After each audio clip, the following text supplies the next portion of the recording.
तो मैं आपका दोस्त रवि राठौर और स्वागत है मेरे नए ब्लॉग में। और मेरा नया ब्लॉग जो है मैं जा रहा हूँ चांदपुर में स्थित है गुड़ेश्वर धाम।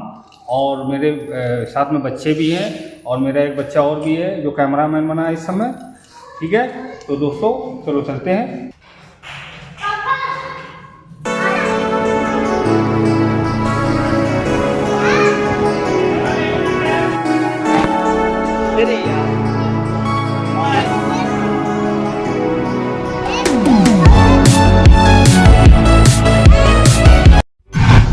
दोस्तों अब हम निकल चुके हैं, गाड़ी ले लिया है। देखो ये पीछे हमारे बच्चे भी हैं।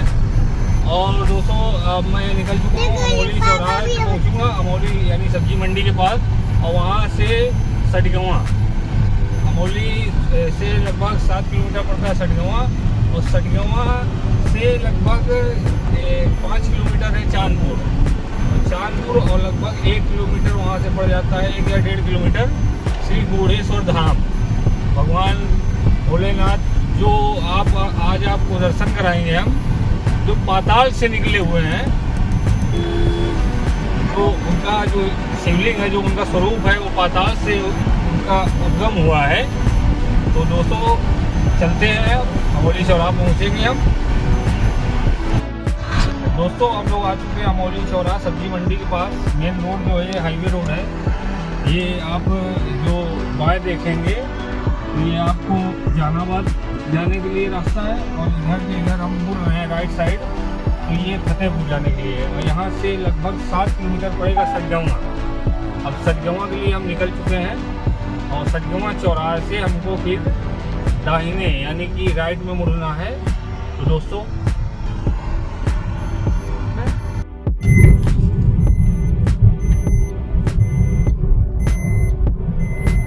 हो रहा है, कुछ नहीं हो रहा है। मदरी तो हम लोग आ चुके हैं मदरी। और मदरी जो अमोली से लगभग 1 किलोमीटर दूर है।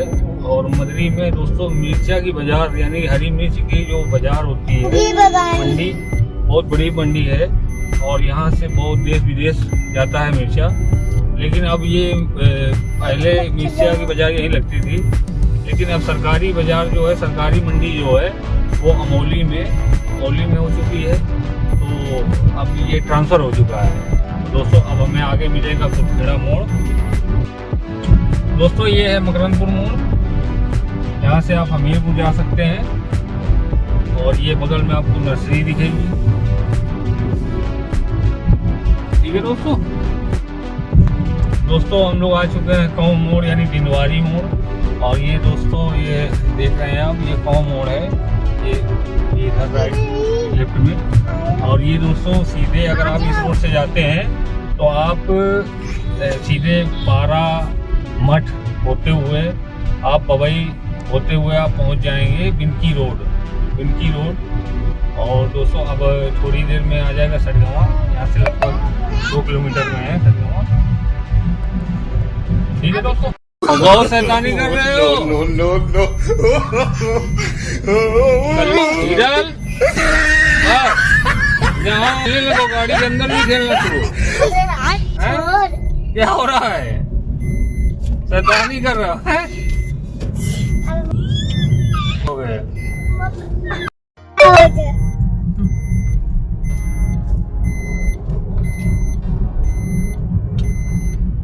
दोस्तों हम लोग आ चुके हैं सटगवां। और सटगवां चौराहे से हम लोग राइट के लिए मुड़ेंगे। तो चांदपुर जाता है रास्ता, चांदपुर जाएगा रास्ता। ठीक है दोस्तों, अब देखो हम राइट मुड़ रहे हैं।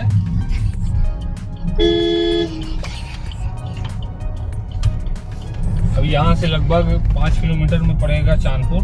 और चांदपुर से फिर ये करीब 1 या 1.5 किलोमीटर में पड़ेगा गुड़ेश्वर धाम। ठीक है दोस्तों अब तो रोड बहुत अच्छी बन गई है।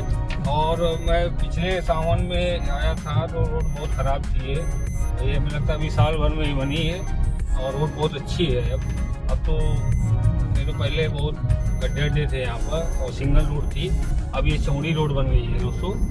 देखिए ये सटगवां से चांदपुर की जो रोड है बहुत चौड़ी रोड बन गई है।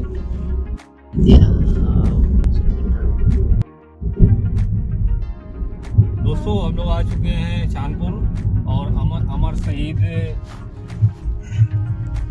यहाँ जो कारगिल युद्ध में शहीद हुए थे उनकी स्मृति में ये गेट बना है। और दोस्तों अब हम पहुंच चुके हैं चांदपुर और ये बगल में पावर हाउस है चांदपुर का। ये देखिए, ये आपको दिख रहा होगा, ये चांदपुर पावर हाउस है। ये बोर्ड दिख रहा है थाना चांदपुर। तो ये जो आरसीसी गई है, ये इंटरलॉकिंग, ये चांदपुर थाने के लिए है। जो हमारे यहाँ का थाना है अमौली, हमारा जो ये गांव है वो अमौली है और हमारा जो थाना पड़ता है वो चांदपुर पड़ता है। तो दोस्तों अब हम पहुँच चुके हैं। अब हम यहाँ से चांदपुर चौराहा पहुँच रहे हैं और थोड़ा मेरी बेटी को प्यास भी लगी है। तो दोस्तों एक बोतल पानी ले लेते हैं, तो इनको पानी पिलाते हैं। ठीक है दोस्तों अब हम अपनी बेटी को पानी पिला दिया। वो कह रही ठंडा है, बोतल बहुत ठंडा पानी था। और अब हम निकल चुके हैं घोड़ेश्वर के लिए। अब बस देखिए घोड़ेश्वर जा रहे हैं। ये देखिए चांदपुर चौराहा से राइट में पड़ता है, ये गौरी आवाजीपुर रोड है और यहीं से हम घोड़ेश्वर पहुंचने वाले हैं।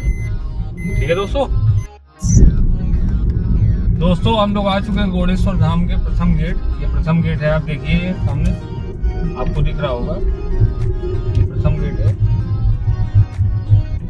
और दोस्तों आज ये सावन के सोमवार चल रहे हैं, सावन का महीना चल रहा है और दोस्तों यहाँ भीड़ बहुत लगती है। इतनी भीड़ होती है कि आदमी पैर नहीं रख सकता। इसलिए मैं ब्लॉग बनाना था मुझे, तो यानी सोमवार को नहीं आ पाया। तो इसलिए आज मैंने सोचा कि बच्चे भी मेरे कह रहे थे कि मुझे भी घूमना है मंदिर पापा, तो मैंने कहा चलो चलते हैं। इसलिए अब वैसे मैं दोस्तों अगर मेला होता, भीड़ होती तो ब्लॉग नहीं बन पाता। तो इसलिए मैंने ऐसा दिन चुना कि जिस दिन भीड़ ना हो। ठीक है दोस्तों आ चुके हैं यहाँ पर। ये जो आप देख रहे हैं सब कुछ जो लगा है, ये आज क्योंकि सावन के सोमवार था कल, तो सोमवार को यहाँ देखो मेला, ये झूले वूले सब लगे हैं, लेकिन आज भीड़ नहीं है। और दोस्तों यहाँ जो ये आप देख रहे हैं ना, इतनी भीड़ होती है इन दुकानों को देखिए। ये तो आप क्योंकि ये अब सोमवार को ही खुलेंगी, क्योंकि यहाँ पर जो मेला जो है सोमवार को ही लगता है। सावन के जितने सोमवार में लगता है और नहीं तो शिवरात्रि में। और शिवरात्रि में दोस्तों बहुत भीड़ होती है। गणपति ले ले, गणपति बाप्पा। ये देखिए दुकानें अभी कुछ खुली है, ये सब ये देखिए आप, ये सब अगल बगल दुकानें हैं, ये सब मिठाई की दुकानें हैं।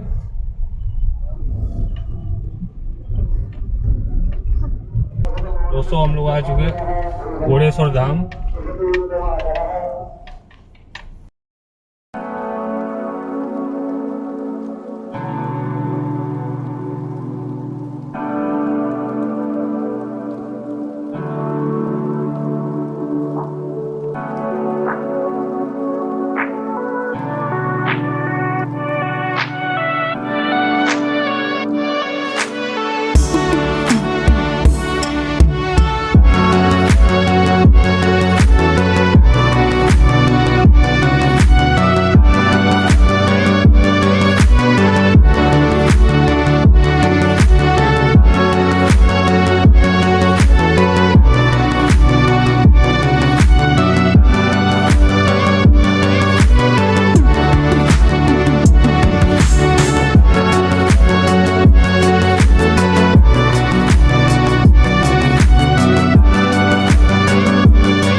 दोस्तों हम लोग आ चुके हैं घोड़ेश्वर पौराणिक मंदिर है।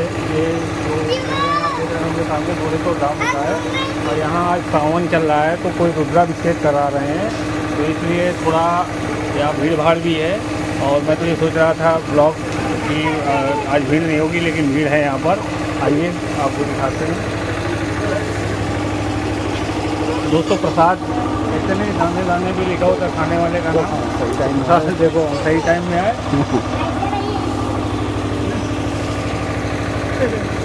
इसमें मट्ठा पड़ा है क्यों नहीं पीते क्या आप? अभी भी नहीं। प्रसाद होता है अब इसको लो। अरे तो मैंने टेस्ट दही है, दही। मैंने पीता ना ये सब। अच्छा ये मट्ठा दही जो पियो, क्या नहीं है ये है। दोस्तों थोड़ा रुकावट के लिए खेद है, और क्योंकि अभी यहाँ पर लगता है सावन, उसमें रुद्राभिषेक चल रहा था, तो अब रुद्राभिषेक खत्म हो गया। उसमें आवाज़ बहुत आ रही थी, माइक की आवाज़ आ रही थी, हार्न बंधे थे और मंत्र पढ़े जा रहे थे, तो इसलिए पूरी आवाज़ जो थी ना हमारी दब रही थी। तो अब वो सम्मेलन का समापन हो चुका है, आरती हो चुकी है। अब हम देखते हैं अब अंदर, अगर आपको दिखाते हैं, दर्शन कराते हैं महादेव जी के, घोड़ेश्वर बाबा के। और ये दोस्तों पाताल से निकली हुई मूर्ति हैं। चलिए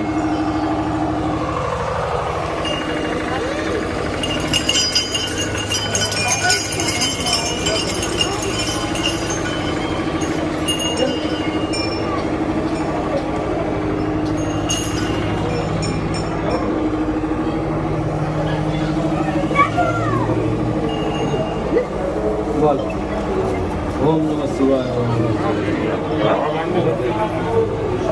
आगे पहले उनका प्रसाद में लगी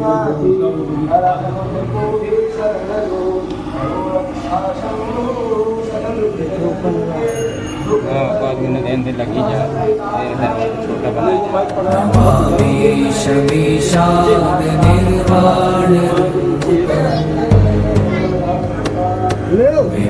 व्यापकं ब्रह्मवेदस्वरूपं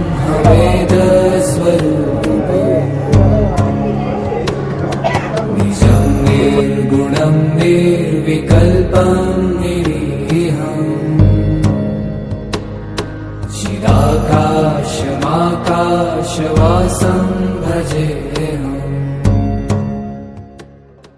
नमामि शमीशाननिर्वाणरूपम् विभुं व्यापकं ब्रह्मवेदस्वरूपं निजं निर्गुणं निर्विकल्पं निरीहम् चिदाकाशमाकाशवासं भजेऽहम्। दोस्तों इस समय हम जो यहाँ के महान हैं पुजारी जी हैं घोड़ेश्वर अखंड धाम के श्री रघुवर दास जी महाराज, उनसे इस मंदिर के इतिहास के बारे में पूछेंगे कि इस मंदिर का जो इतिहास है वो कैसे है, कब इनकी उत्पत्ति हुई, और ये सब बताएंगे। महाराज जी बताइए। 300 साल पहले 1730-40 ईस्वी के मध्य यहाँ एक गौ माता थी, जंगल था सारा। एक गौ माता आती थी तो सारा दिन चारा चरने के बाद जो समय चल रहा है इसी समय वहीं पर जाके अपने थनों से दूध स्खलित कर दी। जिसकी गौ थी वो चरवाहे को उलाहना मिला कि मेरी गाय को दूध लेते। उसने कहा मैं नहीं दूहता हूँ। तीसरे दिन उसने देखा कि ये गाय दूध कहाँ ले जाती है। जब देखा शाम को गोधूल बेलायाम में, तो गाय ने फिर वही प्रक्रिया की कि उसी झाड़ में घुस गई और जुगाली करने लगी। तो चरवाहे ने देखा चारों थनों से दूध स्खलित हो रहा। जब वहाँ हसिया और कुल्हाड़ी से कुछ साफ किया गया तो एक शिवलिंग थे। फिर यहाँ के जो चरवाहे थे उन्होंने ऐसे ही खेल खेल में करीबन 5 फुट खोदा ये कितना है, लेकिन नहीं निकला। तो ये गुप्ता जी को स्वप्न हुआ कि वहीं पर मेरा एक स्थान बना दिया जाए। तब से ये मंदिर की परंपरा चली आ रही है। बहुत से हजारों से 50,000 से लोग ज़्यादा सोमवार में दर्शन के लिए आते हैं और सभी की मनोकामनाएं पूर्ण होती है। इसीलिए लोग आसपास के जिलों से और अन्य राज्यों से मध्य प्रदेश। तो महाराज जी कहते हैं कि ये पाताल से निकले हैं। जी, पाताले कोई प्रतिष्ठित मूर्ति नहीं है, एक स्वयंभू मूर्ति और अन्य मंदिरों की प्रतिष्ठित मूर्ति है, लेकिन भोलेनाथ स्वयंभू है। तो आपने देखा, महाराज जी ने बताया कि पूरी जो यहाँ की हिस्ट्री थी इस मंदिर के बारे में, इस जो शिवलिंग निकली है उसके बारे में महाराज जी ने बताया।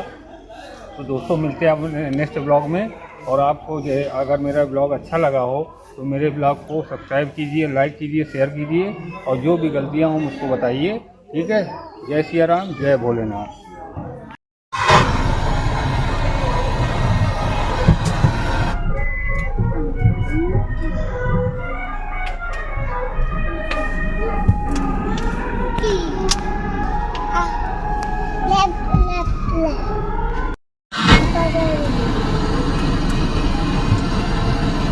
दोस्तों अब हम घोड़ेश्वर से निकल चुके हैं, और ये हमारी जो बेटी है ना, ये पीछे आप देखिए, आपको दिख रही होगी, ये बहुत शैतान है। ये बार बार पापा झूला झूलेंगे, पापा झूला झूलेंगे। तो अब मैं जा रहा हूँ झूले के पास और उससे बात करता हूँ झूले वाले से कि भाई बच्चों को झूला झूला दीजिए। ठीक है दोस्तों। तो समस्या ये होगी मेरे ब्लॉग में कुछ इफेक्ट आएगा, क्योंकि यहाँ चल रहा है सावन का महीना, तो कोई ना कोई रुद्राभिषेक करवाता रहता है, तो इसलिए यहाँ रुद्राभिषेक चालू था। तो जो ब्लॉग में मैं कुछ चीज़ें नहीं बता पाया, तो उसके लिए मैं आप लोगों से क्षमा मांगता हूँ, और हो सकता है आगे भी ब्लॉग जब बनाऊँगा तो उसके बारे में पूरा बताऊँगा। और दोस्तों वहाँ साउंड की आवाज़ आ रही थी तो समझ में नहीं आ रहा था, इसलिए दोस्तों अब हम ये पहुँच चुके हैं, देखिए झूले के पास। देखिए अब इनसे बात करते हैं कि इनको कौन सा, अब वो धूप है, धूप में कौन सा झूला ये लोग झूलेंगे, उनसे हम बात कर लेते हैं कि भैया बच्चे को थोड़ा झूला झूलना है, क्या आप झूला सकते हैं? जंपिंग वाला झूलोगे? कौन सा झूलोगे? जंपिंग वाला। और तुमको धूप नहीं लगेगी? अब ये देखो धूप है। दोस्तों कर लो, अंदर भी बंद कर दिया है झूला झूलने। मैंने कह दिया कि झूला नहीं झूलोगे तुम, तो रो रही है, इसको नहीं झुलाना है, ये गंदी लड़की है, ये झूला नहीं झूलेगी। झूलोगी क्या? देखो इधर, सच बोलो। अच्छा, और पैसे लाई हो? पैसे लाई हो? क्यों? ठीक है दोस्तों, भाई अब जिद किए हैं, पहले उधर गए तो वहाँ झूले जहाँ से धूप में खड़े थे, तो इसलिए हमने इनको एक छाई में लेके आए हैं। उन्होंने बताया जो झूले के मालिक थे कि यहाँ इधर ले जाइए, और इधर छाई में खड़ा नीम के नीचे है। हमने कहा ठीक है, चलो भाई घुस जाओ, घुस जाओ, उधर मत देखो, उधर क्या देख रहे हो? मजा आ रही है दोस्तों। शिवाय भी आया और ये हिरल भी आई है, लेकिन वो पार्थ नहीं आया। वो पता नहीं क्यों नहीं आया, पहले वो तैयार हुआ, फिर इसके बाद उसने पता नहीं क्यों कैंसिल कर दिया, और तैयार हुआ कैंसिल कर दिया।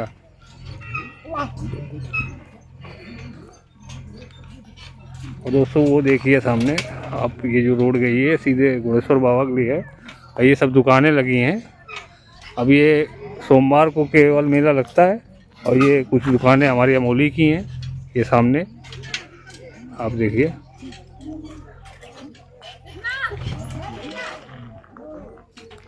खूब मस्ती से झूल लो, ठीक है? ओके।